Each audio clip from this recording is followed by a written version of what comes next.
About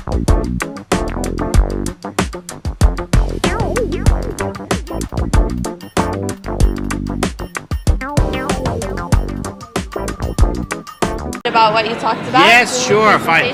Sure, go ahead. Right.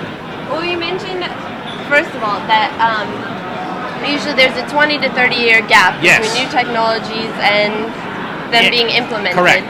Where do you think that we are in this gap period related to the three new technologies you talked about? About 7 or 8 years ago, 10 years ago, when I first met with the BBC, I spent 5 years implementing the VJ thing.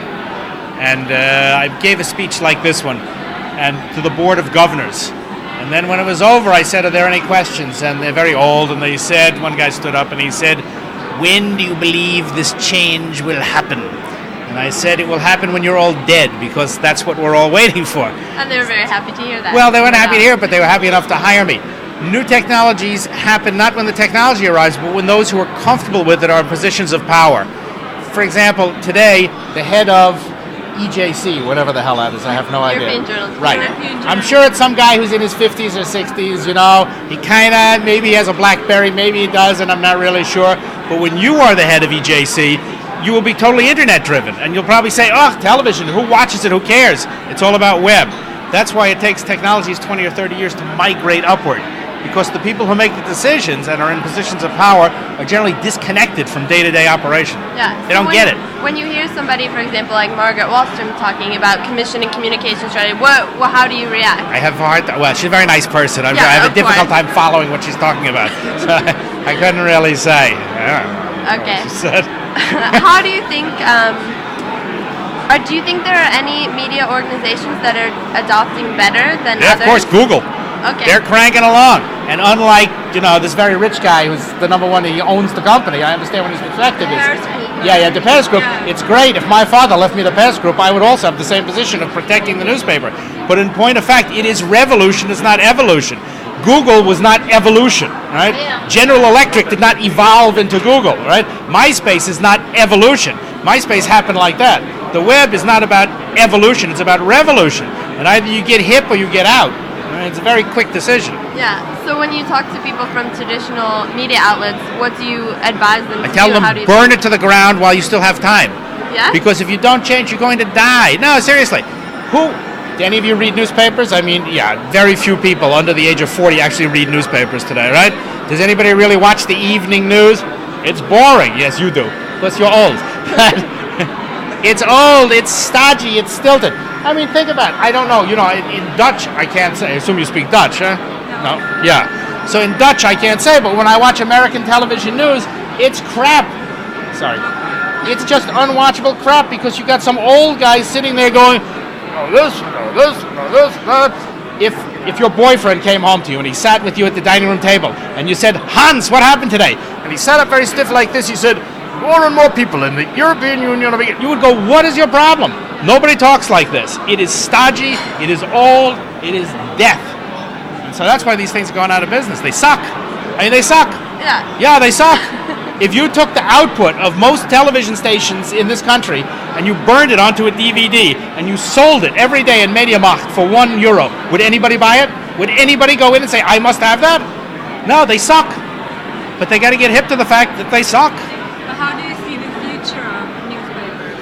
Yeah, I mean, people will get their news somehow. I think paper is too expensive. 75% of the cost of a newspaper is the physicality of making the paper. I get up every morning. Every morning I wake up, and before I get out of bed, I read the New York Times, the Guardian, the Daily Mail, all online. Why would I go outside and spend money to buy a newspaper when it's all here for free? All right, I'm a little early adapter, but it's here. And this is about technology catching up with people, If newspapers will survive, they'll be here. And if they're going to be here, they're going to have to be video. Otherwise, nobody's going to pay attention. Do you think there's a difference between what's happening in the States and in Europe and in different countries in Europe? Yeah, I think it goes... Yeah, in a funny way, a lot of Europe is much faster than America. A lot of Europe, because you don't have an established history of private media companies, especially in television. So you have like one state broadcaster and that's it.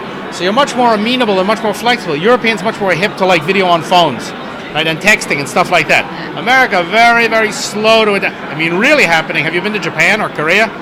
No, but we have some colleagues. They are from there, rocking and along, you know, man. They're really like bang, bang, bang, bang. When you look at the Japanese phone, what you can do with it, it's amazing. So that's what I mean. The technology is here, but it takes like grandma. It takes her a long time to catch up. So grandma has to die.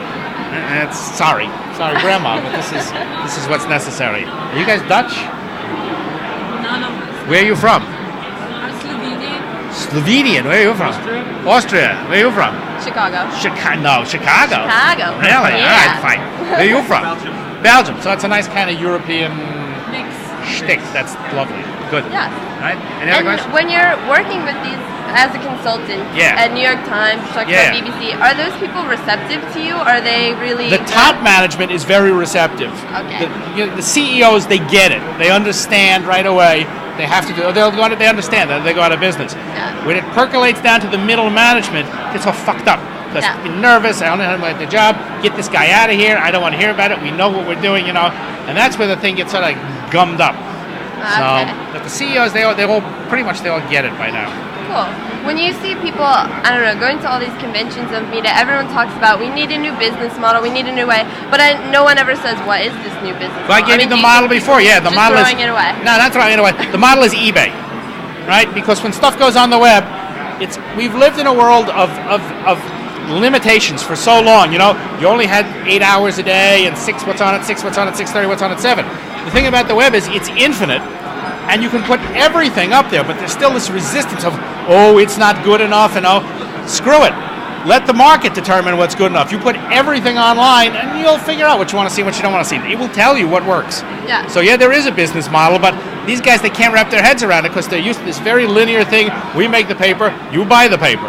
It doesn't work that way anymore. Yeah. Cool. Right? I think that's it. Thank you. Okay, my Thank pleasure. you. Good luck.